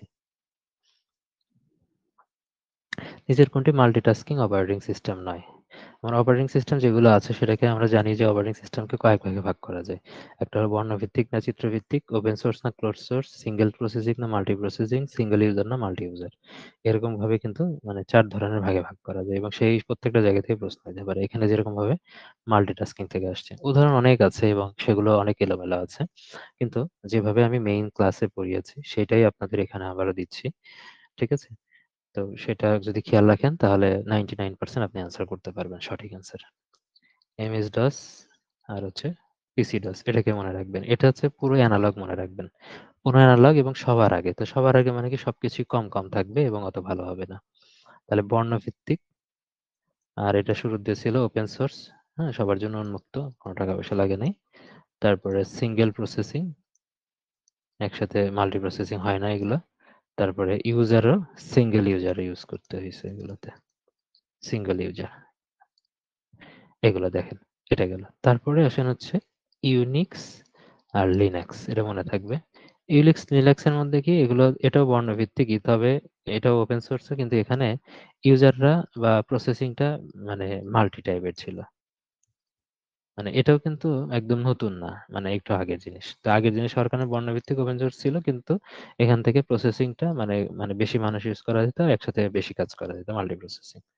আর উইন্ডোজ গুলা যেটা আমরা এখন বর্তমানে উইন্ডোজ গুলো আমরা ব্যবহার করি। উইন্ডোজ এর বাইরেও আরো বর্তমান সময়ে অন্যান্য অপারেটিং সিস্টেমও আছে। iOS এর সিস্টেম গুলো যেগুলো আছে। সেটা আলাদা বিষয়। কিন্তু এই জায়গাগুলোতে প্রশ্ন আসে। আবার উইন্ডোজ এর কিন্তু অনেক ভাগ আছে। আগের কিছু উইন্ডোজ ছিল যেগুলো ওপেন সোর্স ছিল। পরেরগুলো মেক্সিমাম হচ্ছে ক্লোজ সোর্স, হ্যাঁ? তো এক বাক্যে যদি চিন্তা করি যে উইন্ডোজ গুলো হচ্ছে চিত্রভিত্তিক এবং সেটা হচ্ছে ক্লোজ সোর্স। টাকা দিয়ে কিনতে হয়। চিত্রভিত্তিক দেখেন এটার কিন্তু পরস্পর বিপরীত হয়ে গেল। আর ডেফিনিটলি এখনকার জিনিসগুলো সবই মাল্টি প্রসেসিং, মাল্টি ইউজার সবগুলোই। তার মানে এখান থেকে চিন্তা করেন যে কোনটা হইতে পারে। মাল্টিটাস্কিং অপারেটিং সিস্টেম নয়। তার মানে উইন্ডোজ এর মধ্যে আছে উইন্ডোজ এনটি এগুলো সব মাল্টিটাস্কিং। এই যে মাল্টিটাস্কিং। লিনাক্সও মাল্টিটাস্কিং, ইউনিক্সও মাল্টিটাস্কিং। তার মানে ইউনিক্স নাই লিনাক্স আছে। তার মানে ডস আছে, MS-DOS, PC-DOS। তার মানে ডেফিনিটলি এগুলো মাল্টিটাস্কিং না। অনেক আগের। ডস গুলা ডিস্ক অপারেটিং সিস্টেম যেগুলো আছে এগুলো সবই আদিম যুগের ছিল। ঠিক আছে? এবং আদিম যুগের হলে সবগুলো এভাবে ভালো হবে না। ফিচার গুলো কিন্তু কম থাকবে। এটাই হলো আসল কথা। যদি এটা মনে রাখতে পারেন, এই যতটুকু দিলাম, এটা মনে রাখলে এই বেসিসে অনেকগুলো অ্যান্সার করতে পারবেন। তারপর আসেন বাংলাদেশ বিষয়াবলী। বাংলাদেশ সংবিধান হাতে লেখার দায়িত্ব কার উপরে ন্যস্ত ছিল? যে সংবিধানে যেটা ছিল যেটা কিনা আমরা জানি সংবিধানের ইতিহাস থেকে আমরা অনেক কিছুই পড়েছি। সেগুলো আগে হয়েছে। তো ওগুলো নিয়ে আলোচনা গেলাম না। তো এখানে হাতে লেখার দায়িত্ব পুরোটা লেখার দায়িত্ব ছিল A.K.M. আব্দুর রউফ। লেখার পরে সাইডগুলোতে ডিজাইন করতে হবে, নকশা করতে হবে। এই নকশা বা অঙ্গসজ্জার কাজ কে করেছে? নকশা বা অঙ্গসজ্জার দায়িত্বে দায়িত্বে ছিলেন হচ্ছে জয়নুল আবেদীন। তিনি মেইন ছিলেন। তিনি ছিলেন মেইন ব্যক্তি। আর এই নকশা বা অঙ্গ সজ্জার যে সহযোগিতা, এই সহযোগী হিসেবে কি ছিল? যে জয়নুল আবেদীনকে হেল্প করেছিলেন তার নাম কি? যে শিল্পী হাশেম খান। সেটা অপশন ক তে বলা আছে শিল্পী হাশেম। তিনি এটা কি করেছেন? এই কাজটা করেছেন। তো এটা গেল এইটুকু বিষয়। আমরা এর আগে সংবিধান নিয়ে সংবিধান স্বাক্ষর নিয়ে আমরা কথা বলেছিলাম যে কার্যকর হলো ১৬ তারিখে, ১৫-১৬ তারিখের দিকে কি হয়েছিল? ১৫-১৬ তারিখের দিকে স্বাক্ষর হয়েছিল। তো এখানে যেহেতু ব্যক্তিবর্গের নাম, সংবিধান রিলেটেড কিছু ব্যক্তিবর্গের নাম পড়লাম। তা ওই বিষয়গুলো একটু রিভিউ করি। যেরকম ১ম স্বাক্ষর কে করেছে? ১ম স্বাক্ষর ডেফিনিটলি কে করবে? বঙ্গবন্ধু করবে। কারণ তিনি প্রধানমন্ত্রী ছিলেন সেই সময়টাতে আর সংসদ নেতা ছিলেন। তারপরে স্বাক্ষর করে নাই কে? স্বাক্ষর করেনি, আমরা তো জানি যে কে স্বাক্ষর করে নাই, সুরঞ্জিত সেন। সুরঞ্জিত সেন স্বাক্ষর করে নাই। তাহলে এখানে স্বাক্ষর শেষ স্বাক্ষর কে করেছে? এটা একটা ইম্পর্টেন্ট ব্যাপার। প্রথম ২ টা সবাই পারি, শেষ স্বাক্ষরটা আমরা সবাই পড়ি না। সদরউদ্দিন আহমেদ। সদরউদ্দিন আহমেদ। জাস্ট এটা থাকলো এখানে, হ্যাঁ? প্যারা নিয়ে মুখস্থ করার দরকার নেই, থাকলো এখানে। প্রথম স্বাক্ষর বঙ্গবন্ধু, স্বাক্ষর করেন নাই সুরঞ্জিত সেন, আর শেষ স্বাক্ষর করেছেন হচ্ছে সদরউদ্দিন আহমেদ। এই নামগুলো খেয়াল রাখবেন। বাংলাদেশে কোনটি ব্যাংক নোট নয়? ব্যাংক নোট নয় মানে হচ্ছে যেগুলো সরকারি নোটের কথা বলা হচ্ছে। মানে ৳১, ৳২, ৳৫ এগুলো হচ্ছে সরকারি নোট। সরকারি নোট হলো ৩ টা আর বেসরকারি নোট মানে হচ্ছে ব্যাংক নোট হচ্ছে হলো ৮ টা। সরকারি নোটে স্বাক্ষর থাকে কার? স্বাক্ষর থাকে হচ্ছে অর্থ সচিবের। স্বাক্ষর থাকে অর্থ সচিবের এটা। আর বাদবাকিগুলো এর উপরে যতগুলো নোট আছে সবগুলো ব্যাংক নোট। অর্থাৎ ১০ থেকে শুরু করে ৳১০ নোট, ৳২০ নোট, ৫০, ৳১০০, ৳২০০ নোট আছে, ৳৫০০ নোট আছে, ৳১,০০০ নোট আছে। এই টাকাগুলো সবই ব্যাংক নোট। আর ব্যাংক নোটগুলোতে মানে স্বাক্ষর থাকে কার? ব্যাংক গভর্নর, বাংলাদেশ ব্যাংক গভর্নরের কিন্তু স্বাক্ষরটা থাকে। ব্যাংক নোট কোনটা? নয়, তাহলে ৳২ হলো অ্যান্সার। সেকেন্ডারি মার্কেট কিসের সাথে সংশ্লিষ্ট? সেকেন্ডারি মার্কেট আর প্রাইমারি মার্কেট একই বিষয় ২ টা। মানে প্রাইমারি মার্কেট হচ্ছে যখন কোনো প্রতিষ্ঠান ১ম বারের মতো শেয়ার বাজারে ছাড়ে, তখন সেটাকে বলা হয় প্রাইমারি মার্কেট। প্রাইমারি মার্কেট থেকে যখন কিনে আবার মানে পরের বাজারে যখন বিক্রি করে দেওয়া হয় শেয়ারগুলা শেয়ার হোল্ডারদের মধ্যে, অন্যান্য যারা শেয়ার কিনে তাদের মধ্যে যখন দেওয়া হয় তখন সেটাকে বলা হয় সেকেন্ডারি মার্কেট। তার মানে এই প্রাইমারি মার্কেট এবং সেকেন্ডারি মার্কেট সবগুলো কার সাথে জড়িত? স্টক মার্কেটের সাথে জড়িত। এবং স্টক মার্কেটের সাথে জড়িত বা স্টক মার্কেটকে নিয়ন্ত্রণ করে বাংলাদেশ সিকিউরিটিজ এক্সচেঞ্জ কমিশন। এটা। আর এর আন্ডারে আমরা জানি যে এখন যে ২ টা স্টক এক্সচেঞ্জ আছে। ১ম এ ঢাকা স্টক এক্সচেঞ্জ তৈরি হয়েছে, তারপরে চট্টগ্রাম স্টক এক্সচেঞ্জ। কিন্তু বিসেকটা কত সালে প্রতিষ্ঠিত হয়েছিল? ১৯৯৩ সালে। দেখেন। আর ঢাকা স্টক এক্সচেঞ্জ কত সালে? এগুলো আপনারা পড়েছেন এর আগে। ১৯৫৪ সালে। এটা কিন্তু আগে হয়েছে ঢাকা স্টক এক্সচেঞ্জ। আর বিসেক প্রতিষ্ঠা হওয়ার পরে হয়েছিল চট্টগ্রাম স্টক এক্সচেঞ্জ। আগে একটাই ছিল। চট্টগ্রাম স্টক এক্সচেঞ্জ হয়েছে ১৯৯৫ সালে। চট্টগ্রামের আগ্রাবাদে অবস্থিত আর ঢাকারটা হচ্ছে মতিঝিলে অবস্থিত। এই তো এই বিষয়গুলো আপনারা আগে দেখেছেন যে বিসেকটা মূলত বাংলাদেশ স্টক এক্সচেঞ্জ কমিশন যেটা কত সালে প্রতিষ্ঠিত হয়েছে এটা খুবই গুরুত্বপূর্ণ। বাংলাদেশ সরকার কোন খাত থেকে সর্বোচ্চ রাজস্ব আয় করে? আগে আলোচনা হয়েছে ভ্যাট থেকে মূল্য সংযোজন কর। আমরা জানি মূল্য সংযোজন কর চালু হয় ১৯৯১ সালের ১লা জুলাই। এখান থেকে সবচেয়ে মানে ১ম সর্বোচ্চ। দ্বিতীয় সর্বোচ্চ হচ্ছে আয়কর থেকে। এটাও আমরা পড়েছি। এটা কিন্তু পড়েছি। কয়েকবার পড়েছি। এখন আসেন এর পরেরগুলো যদি রিটেন পরীক্ষাতে আপনাকে হেল্প করবে। যেমন সম্পূরক কর যেগুলো আছে, সম্পূরক শুল্ক এগুলো থেকে কিন্তু আসে। ৩য় সবচেয়ে, হ্যাঁ? আর ৪র্থ হচ্ছে আমদানি শুল্ক থেকে আসে। জাস্ট কোন জায়গা থেকে আসে সেগুলো একটু পড়ার জন্য আমি দিলাম। ওগুলো কিন্তু সিরিয়ালে পড়তে হবে এমন না। ১ম ২ টা গুরুত্বপূর্ণ। যেটা কিনা আগেও পড়েছেন আপনারা। আর্যদের ধর্মগ্রন্থের নাম কি? ধর্মগ্রন্থের নাম হচ্ছে বেদ। আর বেদ যেহেতু ধর্মগ্রন্থ তার মানে ধর্মের দিক থেকে এটা কিন্তু মানে এই বেদটা কি কোন ভাষায় লেখা? সংস্কৃত ভাষায় লেখা। আর বেদ যেহেতু ধর্মগ্রন্থ তার মানে তাদের ধর্ম কি ছিল? তাদের ধর্ম ছিল সনাতন ধর্ম। আর এখান থেকে একটা জিনিস আসতে পারে যে আর্যদের অবস্থানটা আসলে কোথায় ছিল? তারা কোথায় অবস্থান করত? আপনারা পড়েছেন যে ইউরাল পর্বতের দক্ষিণে আগে পড়েছেন এগুলো। ইউরাল পর্বতের দক্ষিণে এগুলো পড়েছেন আগে এগুলো। বাংলার প্রাচীন জনপদ কোনটি? পুন্ড্র। পুন্ড্রটার বিস্তৃতি আমরা জানি যে এই বৃহত্তর বগুড়া, রাজশাহী আছে, তারপরে রংপুর, দিনাজপুর এই অঞ্চলের মধ্যে কিন্তু সীমাবদ্ধ। এটা এর আগে আমরা পড়েছি। মহাস্থানগড় তার রাজধানী, এটা ঠিক আছে। পুন্ডনগর বা পুন্ড্রবর্ধন নামে এর আগে বলা হতো। এগুলো সবই আপনারা পড়েছেন। আরেকটা দেখেন, এই জায়গাটা যদি এবার নদীর হিসেবে দেওয়া থাকে, তাহলে প্রাচীন জনপদ এই পুন্ড্রের বিস্তৃতি ছিল হচ্ছে গঙ্গা ভাগীরথী থেকে করতোয়া পর্যন্ত।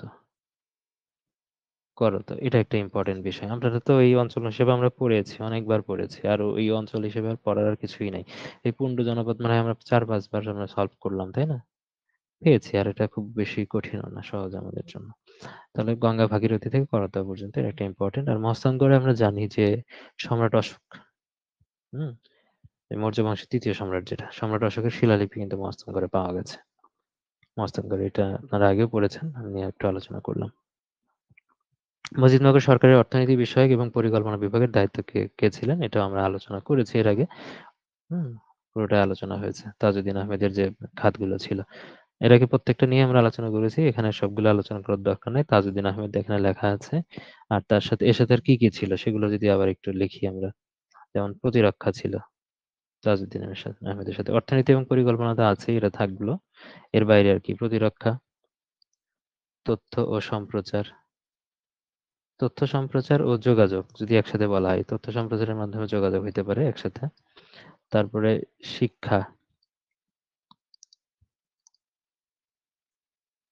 স্বাস্থ্য, শ্রম,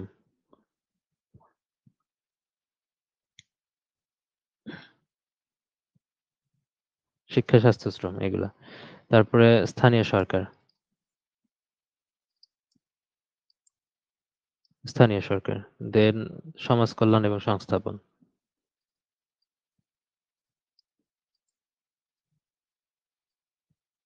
সমাজ কল্যাণ এবং সংস্থাপন। এই বিষয়গুলো কিন্তু আছে তার। এখন একটু খেয়াল রাখবেন যে অর্থনীতি পরিকল্পনাটা আসছিল স্থানীয় সরকার সরকার দিয়ে আসতে পারে, শিক্ষা স্বাস্থ্যমন্ত্রী এগুলো দিয়ে আসতে পারে, প্রতিরক্ষা মন্ত্রী কে ছিল। প্রত্যেকটা জায়গায় প্রত্যেকটা পয়েন্টই কিন্তু গুরুত্বপূর্ণ। এমনি প্রধানমন্ত্রী হিসেবে তো বলাই আছে, এগুলো তো সহজ জিনিস। প্রধানমন্ত্রী কে ছিল? সেগুলো নিয়ে প্রশ্ন অলরেডি আপনারা অনেক আগে পড়েছেন। বাংলাদেশের সংবিধানের কোন অনুচ্ছেদে নারী-পুরুষের সমতা নিশ্চিত করা হয়েছে? আগেও আলোচনা করা হয়েছে। ২৮ নম্বর অনুচ্ছেদে মোটামুটি এইসব নিয়ে কথাবার্তা বলা আছে। ২৮ এর ১, ২, ৩, ৪, ৪ টা ভাগ আছে। ২ নম্বর ভাগে এটা বলা আছে। আর আরো ৩ নম্বর ভাগটা একটু বড়। ১ নম্বর ভাগে বলা আছে যে এরকম কথা যে ধরেন নারী যারা অনগ্রসর আরকি, নারী, শিশু, ঠিক আছে? সহ নারীরাও একটু মানে মানে অংশ, অনগ্রসর অংশ। তারপর শিশুরাও কিন্তু একটা বিশেষ সুবিধা দিতে হয় তাদেরকে, যেহেতু তারা বাচ্চা মানুষ। আবার দেখা গেল যে কিছু ক্ষেত্রে আছে যে কিছু ক্ষেত্রে ধর্মের কারণে অনেক সময় বৈষম্যের শিকার হয়। তারপরে কিছু ক্ষেত্রে বর্ণের ক্ষেত্রে, অর্থাৎ ধর্ম, বর্ণ, নারী, পুরুষ, হ্যাঁ? নারী, পুরুষ বা শিশু, মানে এসবের কারো প্রতি কিন্তু রাষ্ট্র কোনো বৈষম্য প্রদর্শন করবে না। ঠিক আছে? আমরা জানি ২৮ নম্বর অনুচ্ছেদে বলা আছে ধর্ম প্রভৃতির কারণে বৈষম্য। তার ১ নম্বরে বলা আছে যে ধর্ম, বর্ণ হোক, নারী পুরুষ ভেদে বা হচ্ছে যে শিশু, হ্যাঁ? কারো ক্ষেত্রে কি করবে না? বৈষম্য প্রদর্শন করবে না। কোন বৈষম্য প্রদর্শন করবে না। এ কথা বলা আছে। যদি এটা আপনারা যদি শর্টে পড়েন। এটা ৩ নম্বরটা বড় আছে। ৩ নম্বরের ক্ষেত্রে হচ্ছে কি, এই যে যারা নারী আছে, অনগ্রসর শিশু আছে, এই যে অংশ আছে, এই অংশদের কোন জায়গায় ধরেন ৩ এর ক্ষেত্রে বলা আছে, ধরেন আপনি বিনোদন নিতে আপনি কোন পার্কে গেলেন বা যেকোনো জায়গায়, যে জায়গায় যাওয়ার জন্য আপনার অনুমতি আছে সাধারণ মানুষের। সেসব জায়গাতেও নারীরা যেতে পারবে বা হচ্ছে যে শিশুগুলা আছে, হ্যাঁ? বিশেষ সুবিধাপ্রাপ্ত শিশু বা হচ্ছে যারা অবহেলিত শিশু আছে বা অনগ্রসর শিশু শ্রেণী আছে যারা, তো তারা কিন্তু সব জায়গাতে যেতে পারবে এবং সেই জায়গাগুলোতে কিন্তু শিক্ষা গ্রহণ করতে পারবে কোনো প্রতিষ্ঠান হইলে। তো এই জায়গা থেকে কোনোভাবেই তাকে বাধা দেওয়া যাবে না। এটা ৩ নম্বরে বলা আছে। ৩ নম্বরটা এরকমভাবে বলা আছে। আর ৪ নম্বরটা আরেকটা ইম্পোর্টেন্ট বিষয়। যেটা কিনা আমরা কোটা বলি যে চাকরিতে কোটা, এই কোটা, ওই কোটা, নারী কোটা, হ্যাঁ? প্রতিবন্ধী কোটা, এই যে এত কোটা আসছে। এই কোটা কিন্তু ২৮ এর ৪ এর অনুচ্ছেদ বলে আসছে। কেন দরকার এটা? কারণ কিছু এই যে কোটাটা আসলে দেওয়া হচ্ছে মূলত সমান অধিকারের জন্যই। কারণ এখানে মৌলিক অধিকার নারী-পুরুষ সমতা এখানে নিশ্চিত করা হচ্ছে এর মাধ্যমে। সবকিছুর মাধ্যমে আমরা জানি যে রাষ্ট্র এই যে নারী, তারপরে শিশু এবং অনগ্রসর কিছু অংশ যাদেরকে সামনে এগিয়ে নিয়ে যাওয়ার জন্য বিশেষ কিছু ব্যবস্থা গ্রহণ করতে পারবে চাইলে। এই বিশেষ ব্যবস্থা মানে হচ্ছে কোটা সিস্টেম আরকি। বিশেষ ব্যবস্থা কোটা হইতে পারে বা কোন ধরনের বিশেষ সুবিধা দেওয়ার ক্ষেত্রে হইতে পারে।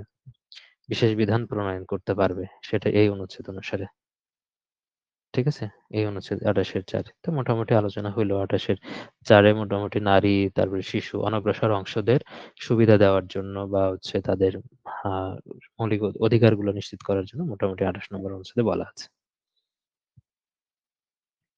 আর এখানে তো এই যে ২৮ এর এটা আপনারা পড়েছেন। ২৮ এর ২ টা এর আগে আপনারা এভাবে পড়েছেন না? রাষ্ট্র এবং গণজীবনের সর্বস্তরে নারী পুরুষের সমান অধিকার লাভ করবে। নারী কি করবে? পুরুষের সমান অধিকার লাভ করবে। এ কথা কিন্তু বলা আছে।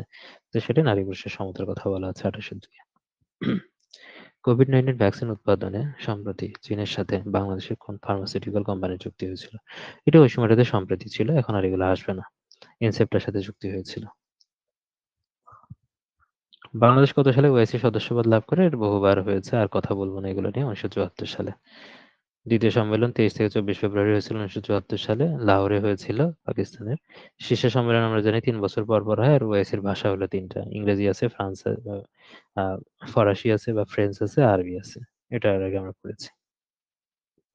বাংলাদেশে ভোটার হওয়ার সর্বনিম্ন বয়স কত? ১৮ বছর হচ্ছে ভোটার। তারপর নির্বাচনে দাঁড়াবে বা হচ্ছে যেগুলা সেগুলো ২৫ বছর। তারপর প্রধানমন্ত্রী, মন্ত্রী সবগুলোই ২৫, রাষ্ট্রপতির ক্ষেত্রে ৩৫ বছর। এই যে ভোটার তালিকার কথা বলা হচ্ছে, ভোটার তালিকার নাম ভুক্তির যোগ্যতা। তার মধ্যে এটা একটা শর্ত, বয়স ১৮ হইতে হবে। ঠিক আছে? ভোটার তালিকায় নাম ভুক্তির যোগ্যতা।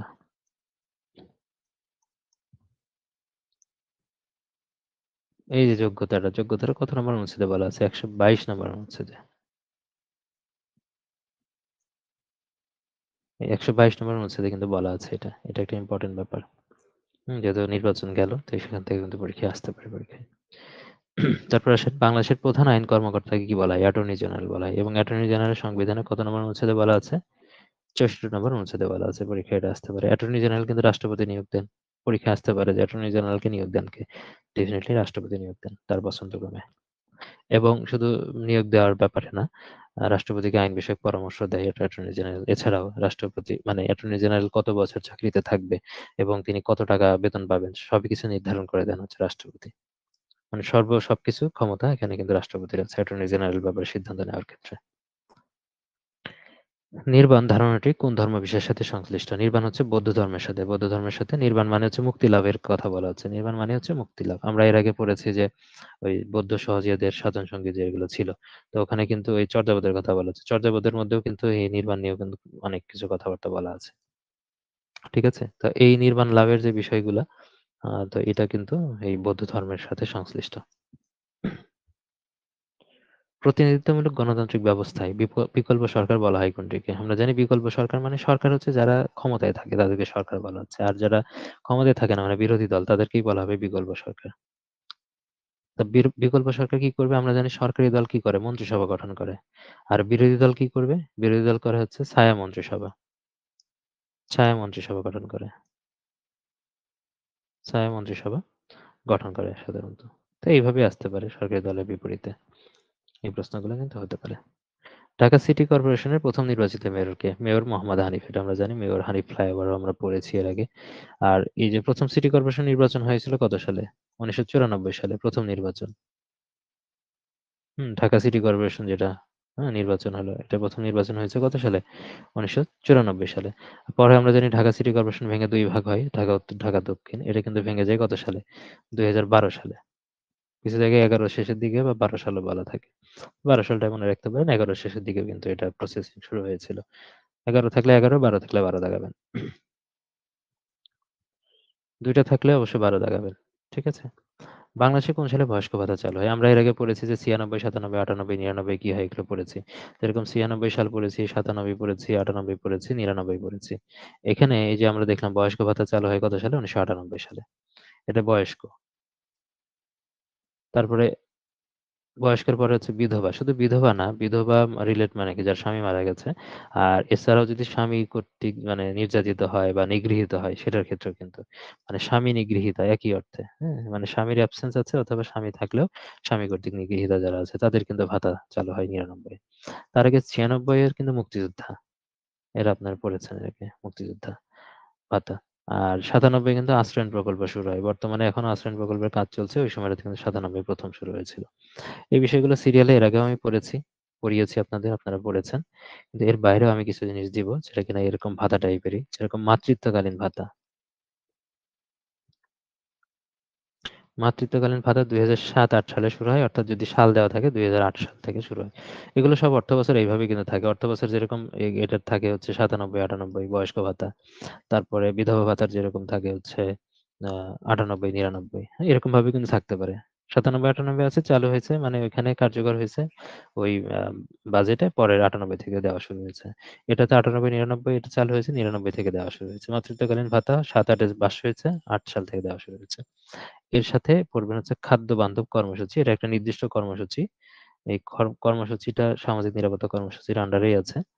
তাহলে খাদ্য বান্ধব কর্মসূচিটা বাংলাদেশে চালু হয়েছে ২০১৬ সালে। এটা একটা ইম্পোর্টেন্ট তথ্য। অর্থনৈতিক সমীক্ষায় এটা নিয়ে কিন্তু প্রত্যেক বছরই মানে তথ্য আপডেট করা থাকে এবং এখানে কিন্তু এই পয়েন্টটা থাকে যে খাদ্য বান্ধব কর্মসূচি কত সালে চালু হয়? ২০১৬ সালে চালু হয়। ঠিক আছে? একটা ইম্পোর্টেন্ট তথ্য এটা। তাহলে প্রশ্ন অনুসারে এটার অ্যান্সার হলো কি? ১৯৯৮। বয়স্ক ভাতা চালু হয় ১৯৯৮ সালে। একনেকের প্রধান কে? একনেকের প্রধানকে এর আগে আমরা পড়েছি। প্রধান হলো কে? প্রধানমন্ত্রী। আর যে বিকল্প প্রধান তিনি হচ্ছে অর্থমন্ত্রী। অর্থমন্ত্রীর যে বিকল্প প্রধান বা থাকতে পারে বিকল্প সভাপতি। সভাপতি হচ্ছে প্রধানমন্ত্রী, বিকল্প সভাপতি হচ্ছে অর্থমন্ত্রী। আর একনেকটা কত সালে প্রতিষ্ঠিত হয়? ১৯৮২ সালে। এটা একটু খেয়াল রাখবেন। হ্যাঁ? কয়েকবার করার চেষ্টা করবেন। একনেক যেহেতু গুরুত্বপূর্ণ তথ্য, এখানে প্রধানমন্ত্রী, বিকল্প প্রধানমন্ত্রী, সরি বিকল্প আ প্রধান হিসাবে কিন্তু পরীক্ষায় প্রশ্ন এসেছে। সালটা কিন্তু এখন পর্যন্ত আসেনি, আসতে পারে। পূর্ণরূপটা এর আগে আমরা পড়েছি। Executive committee of national economic council. ঠিক আছে? তারপর আসুন বলাকা কোন ফসলের একটি প্রকার? বলাকা এটাও আমরা পড়েছি, গমের একটা প্রকারভেদ। বলাকা, দোয়েল এগুলো সবই পড়ে ফেলেছি। এবং যেগুলো ছিল গমের যেগুলো জাত সব কিন্তু আমরা ছন্দ আকারে পড়ে ফেলেছি। তথ্য অধিকার আইন কোন সালে চালু হয়? তথ্য অধিকার আইন চালু হয় হচ্ছে ২০০৯ সালে। এই সালটা সরাসরি এভাবে মুখস্থ রাখবেন। সামনে আসলে এই সরাসরি এটাই কাজে লাগবে।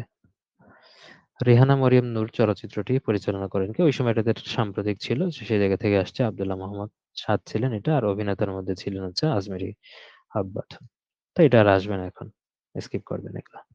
নিপোর্ট কি? নিপোর্ট কোন ধরনের সংস্থা? নিপোর্ট হচ্ছে এই জনসংখ্যা গবেষণা সংস্থা। এর আগে আমরা আলোচনা করেছি নিপোর্টের হচ্ছে কত সালে এটা প্রতিষ্ঠিত হয়? ১৯৭৭ সালে প্রতিষ্ঠিত হয়। তারপরে পড়েছি হচ্ছে নিপোর্ট কোথায় অবস্থিত? আজিমপুরে অবস্থিত। এগুলো কিন্তু আলোচনা হয়েছে বেশ কয়েকবার।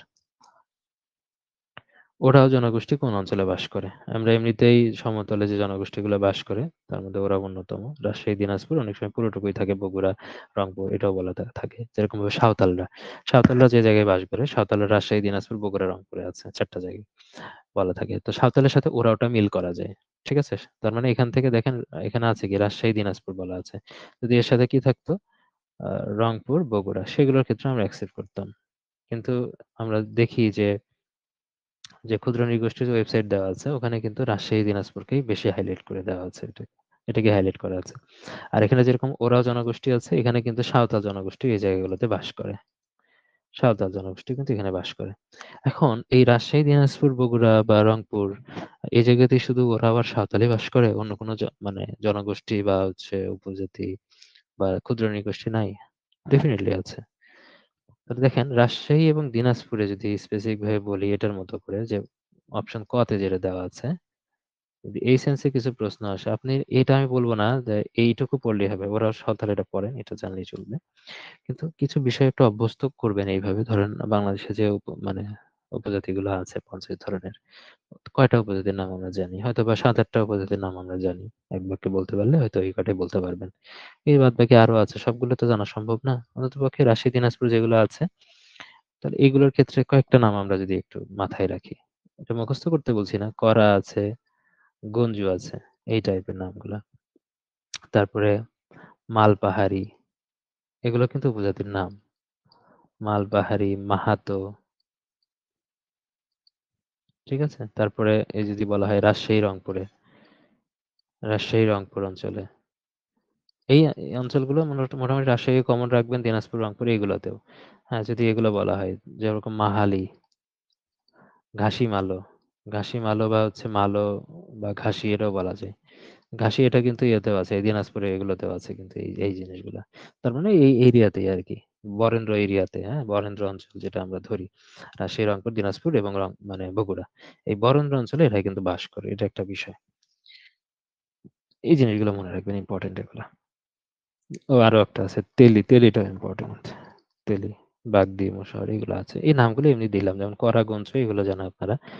এই নামে যে আসলে ক্ষুদ্র নৃগোষ্ঠী আছে এটা জানার জন্য। এবং এরা যে এই কি বলে বরেন্দ্র অঞ্চলেই বাস করে, এটা একটা বিষয়। বরেন্দ্র এরিয়াতে। রংপুর, রাজশাহী, বগুড়া, দিনাজপুর। তারপরে আসেন ১৯৬৬ সালে ৬ দফার কয়টি অর্থনীতি বিষয়ক ছিল? আলোচনা হয়েছে এর আগে। তার মধ্যে ৩ টা, মানে ৩, ৪, ৫ নাম্বার যেটা আছে এই ৩ টা হলো অর্থনীতি বিষয়। আর বাদবাকি যেটা ১, ২ এবং ৬ নাম্বার যেটা আছে আমরা জানি এগুলো শাসন এবং নিরাপত্তা সম্পর্কিত। আগেও আলোচনা হয়েছে। বাংলা ভাষায় মানে প্রাচীন বাংলায় সমতট অঞ্চল বলতে কোন অঞ্চলকে আসলে বোঝানো হয়েছে? সমতট এর আগেও আলোচনা করেছি আমরা। কুমিল্লা, নোয়াখালী। ঠিক আছে? কুমিল্লা এবং নোয়াখালী। আবার এটা বৃহত্তর কথাটাও বলা থাকতে পারে। যদি কুমিল্লা, নোয়াখালীর সাথে আরেকটা জিনিস এড করে দেয় ত্রিপুরা। কুমিল্লা মানে হচ্ছে এই এরিয়াতে হচ্ছে ত্রিপুরা।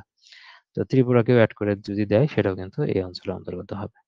একটা বিষয় খেয়াল রাখবেন, সমতটের রাজধানী কি? সমতটের রাজধানী কিন্তু বড়কামটা।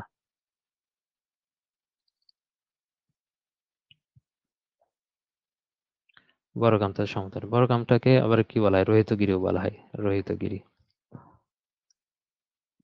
রোহিতগিরি। বড়কামটা বা রোহিতগিরি।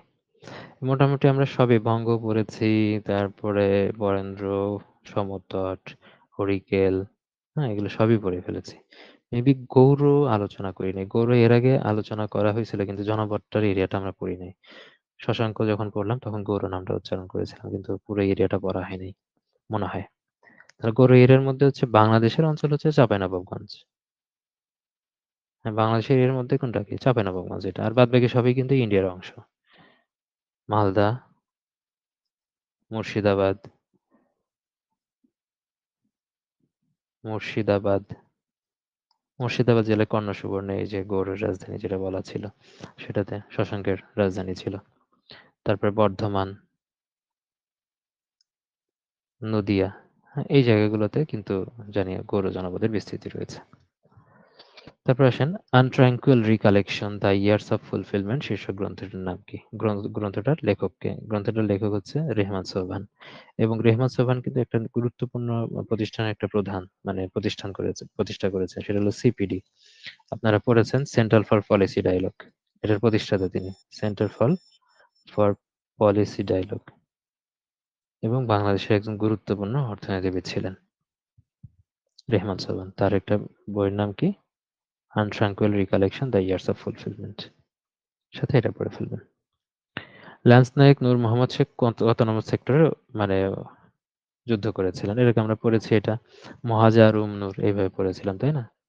মহাজা, রুম, নূর। নূরের মধ্যে যে একটা প্রথমটা হচ্ছে নূর মোহাম্মদ, পরেরটা হচ্ছে রউফ। এবং নূরের এই এরিয়াতে আমরা পড়েছিলাম ৮১। তারপর নূর মোহাম্মদ ৮ নম্বরে আর রউফ হচ্ছে ১ নম্বরে। তার মানে এটা পড়েছিলাম ৮ নম্বরে। আর মহাজার ক্ষেত্রে কি পড়েছিলাম? ২৪৭। মোস্তাফা কামাল ২ নম্বরে, হামিদুর রহমান ৪ নম্বরে, জাহাঙ্গীর হচ্ছে ৭ নম্বরে ছিলেন। আর রুমের মধ্যে একজন কি ছিল? রুহুল আমিন ছিল আর মতিউর রহমান। রুহুল আমিন ছিল আমরা কত জানি ১০ নম্বরে ছিল। আর এখানে মতিউর রহমান তো কত মানে ছিল না কোথাও। যেহেতু তিনি বিমান দুর্ঘটনায় মারা গিয়েছিলেন। এই বিষয়গুলো। সরি হুম, ঠিক আছে। আর এর বাইরে নিম্নোক্ত কোন সালে কৃষি সমার অনুষ্ঠিত হয়? এর আগে আমরা কিন্তু পড়েছি জনশুমারি কোথায়, কোথায়, কত সালে অনুষ্ঠিত হয়েছে। প্রচুর আলোচনা হয়েছে। কৃষি শুমারি নিয়ে আমরা এবার ১ম হলো আলোচনা। দেখেন কৃষি শুমারির ক্ষেত্রে বাংলাদেশের এরিয়াতে ১ম হয়েছিল ১৯৬০ সালে। ১ম বাংলাদেশের এরিয়াতে। যদি বলা হয় বাংলাদেশে কবে হয়েছিল? বাংলাদেশের এরিয়াতে। কিন্তু স্বাধীন বাংলাদেশ যখন বলা হবে তাহলে ১৯৭৭ সাল থেকে শুরু হয়েছিল। বাংলাদেশের ভূখণ্ডে যদি বলা হয় বাংলাদেশ ভূখণ্ডে ১ম কৃষি শুমারি হয় কবে? ভূখণ্ডে যদি বলা হয় তাহলে ১৯৬০ সালে ১ম হয়েছিল। আর স্বাধীন বাংলাদেশে যদি বলা থাকে ১৯৭৭ সালে স্বাধীন বাংলাদেশে ১ম। স্বাধীন বাংলাদেশে ১ম। এর পরেরগুলা কি? ১৯৮৩ সালে, ৮৩-৮৪ সাল ২ সাল মিলে হয়েছে। তারপরে ১৯৯৬ সালে হয়েছে। তারপরে ২০০৮ সালে হয়েছে। 19 সালে হয়েছে। সর্বশেষ ২০১৯ সালটা আমরা জানি। হ্যাঁ, ঠিক আছে? এই জেনেও কিন্তু আমরা অ্যান্সার করতে পেরেছি। কারণ ওই সময়টাতে এটা হয়েছিল। এটা অ্যান্সার করা গেছে। কারণ 19 সালে হয়েছিল এটা জানা। তার মানে 19 সালের পরে 15 সালের গ্যাপ তো বেশি নাই। ১০ বছরের গ্যাপও নাই। তো এত কাছাকাছি সময়ে কিন্তু হয় না। তো এটা এই সালে অনুষ্ঠিত হয়নি। ২০০৮ সালে ৭৭ সালে হয়েছিল। তো এগুলো আসলে পড়ে ফেলবেন এই জায়গা থেকে। আমরা জানি যে এই কৃষি শুমারি, জনশুমারি এগুলো পরিচালনা করতে হেল্প করে কিন্তু বিবিএস। হ্যাঁ? Bangladesh bureau of statistics. এরা কিন্তু হেল্প করে। তাহলে এটা একটা ইম্পোর্টেন্ট ব্যাপার। কৃষি শুমারি কোন সালে অনুষ্ঠিত হয়েছিল, কি হয়নি। ম্যানিলা কোন ফসলের উন্নত জাত? ম্যানিলা শুধু না, সুমাত্রা এবং ম্যানিলা ২ টাই। কিসের? এটাকেও আমরা পড়েছি। সেটা হলো তামাকের জাত। আর এখানে তুলার জাতটা ইম্পোর্টেন্ট আবার আছে। পরীক্ষায় আসে রূপালী এবং ডেলফুজ। বহুবার হয়েছে এর আগে, হ্যাঁ? যাতে কোনোভাবেই এগুলো ভুল না হয়। খেয়াল রাখবেন। বাংলাদেশের সংবিধানের কোন অনুচ্ছেদে বার্ষিক আর্থিক বিবৃতির কথা বলা আছে? বার্ষিক আর্থিক বিবৃতি মানে বাজেট, হ্যাঁ? যেটা কিনা আমরা সহজ কথায় চিন্তা করি সেটা হচ্ছে বাজেট বলা হচ্ছে। আর সংবিধানের ভাষায় বলা হয় বার্ষিক আর্থিক বিবৃতি। কত নম্বর অনুচ্ছেদে বলা আছে? এটা হচ্ছে ৮৭ নম্বর অনুচ্ছেদে বলা আছে। এই ৮৭ নম্বর অনুচ্ছেদে বা এখানে অর্থ বিল বা আইন প্রণয়ন পদ্ধতি সম্পর্কে যে কয়েকটা অনুচ্ছেদ আছে, সেই অনুচ্ছেদের মধ্যে কিছু জিনিস গুরুত্বপূর্ণ। যেরকম হলো ৮১ নম্বর অনুচ্ছেদে অর্থ বিলের কথা বলা আছে। ৮১। ৮৪ নম্বরে বলা আছে সংযুক্ত তহবিল। সংযুক্ত তহবিল। তো ৮৪ তে বলা আছে।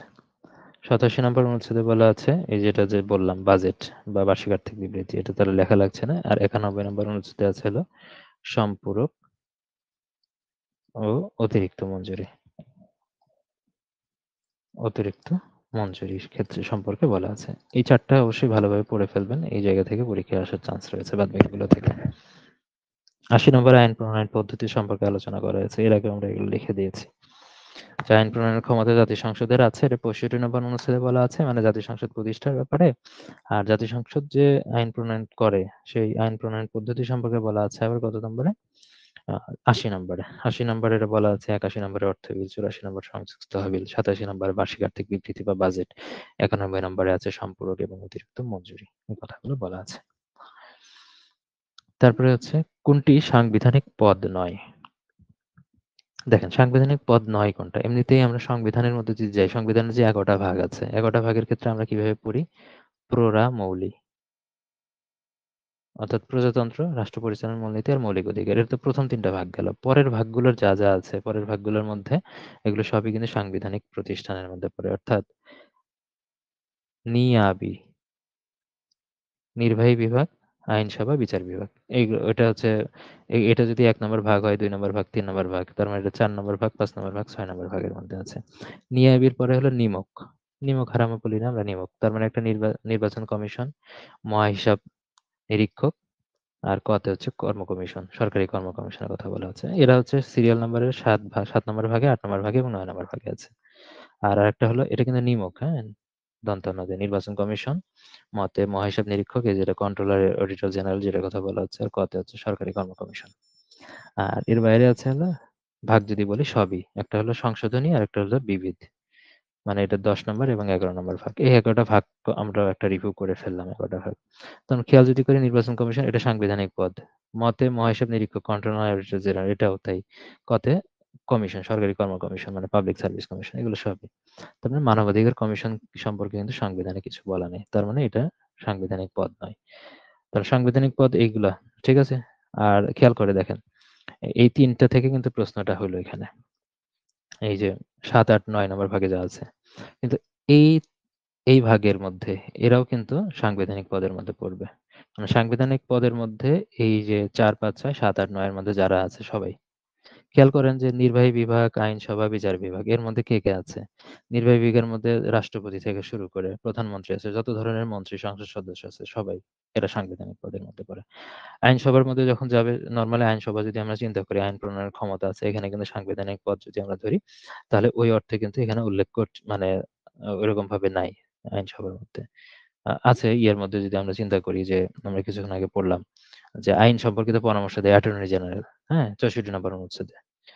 ৬৪ নম্বর অনুচ্ছেদে আইন সম্পর্কিত দায়। ওটা কিন্তু নির্বাহী বিভাগের অংশের মধ্যেই আছে ওটা। ৬৪ আইনসভার মতো ৬৫ থেকে শুরু। তো ৬৪ নম্বর অনুচ্ছেদে অ্যাটর্নি জেনারেল বলা আছে। আবার বিচার বিভাগের মধ্যে যদি যাই তাহলে এখানে বিচারপতি আছে। বিচারপতি মানে সব ধরনের বিচারপতির মধ্যেই থাকে। অর্থাৎ প্রধান বিচারপতি হোক, অন্যান্য বিচারপতি, সব ধরনের বিচারপতি। এখানে কিন্তু আরেকটা পয়েন্ট আমি মিস করে গেলাম। যেমন নির্বাহী বিভাগের মধ্যে কিন্তু এখানে স্পিকারও আছে। স্পিকার আছে, ডেপুটি স্পিকার আছে। এরাও কিন্তু পড়বে। মানে এখানে যা আছে নির্বাহী বিভাগ, আইনসভা, বিচার বিভাগের মধ্যে যত ধরনের কর্মকর্তা আছে মানে যারা এখানে দায়িত্বে থাকেন। আর সাথে মানে এই যে নিমকের মধ্যে নির্বাচন কমিশন, মহাহিসাব নিরীক্ষক, তারপরে কর্ম কমিশন। এরা সবাই হচ্ছে সাংবিধানিক পদের মধ্যে থাকে। আর যদি বলে সাংবিধানিক প্রতিষ্ঠান কোনটা? প্রতিষ্ঠান হিসেবে থাকলে তার প্রতিষ্ঠান মানে হচ্ছে এই যে কন্ট্রোলার অডিটর জেনারেলের যে প্রতিষ্ঠানটা, মহাহিসাব নিরীক্ষক এবং নিয়ন্ত্রক সংস্থা। নিয়ন্ত্রক, এটা একটা প্রতিষ্ঠান। পাবলিক সার্ভিস কমিশন, এটা একটা প্রতিষ্ঠান। তারপরে নির্বাচন কমিশন, এটা একটা প্রতিষ্ঠান। এগুলো হচ্ছে কি সাংবিধানিক পদ, মানে প্রতিষ্ঠান। আবার যদি বলা থাকে অ্যাটর্নি জেনারেলের কার্যালয়, সেটাও একটা কিন্তু সাংবিধানিক প্রতিষ্ঠানের মধ্যে পড়ে। তাহলে পদ থাকুক আর প্রতিষ্ঠান থাকুক, এটা আপনারা অ্যান্সার করতে পারবেন। ঠিক আছে? আচ্ছা, আমি এই পর্যায়ে আমার ব্যক্তিগত কাজে একটু ১০ মিনিটের জন্য একটু ব্রেক নিচ্ছি। হ্যাঁ? ১০ মিনিটের জন্য ব্রেক নিচ্ছি। আমি বাদবাকিটা শেষ করব আজকে। তারপরে আবার আসবো ১০ মিনিট পরে আবার লাইভ শুরু করব। হ্যাঁ? এটা এইটুকুই থাকবে। ১০ মিনিট বিরতি থাকবে তো লম্বা সময়। আমি এটা ক্লোজ করে যাচ্ছি। ঠিক আছে? পরের অংশটুকুতে আবার নতুন করে লাইভ করব। তাহলেই হবে।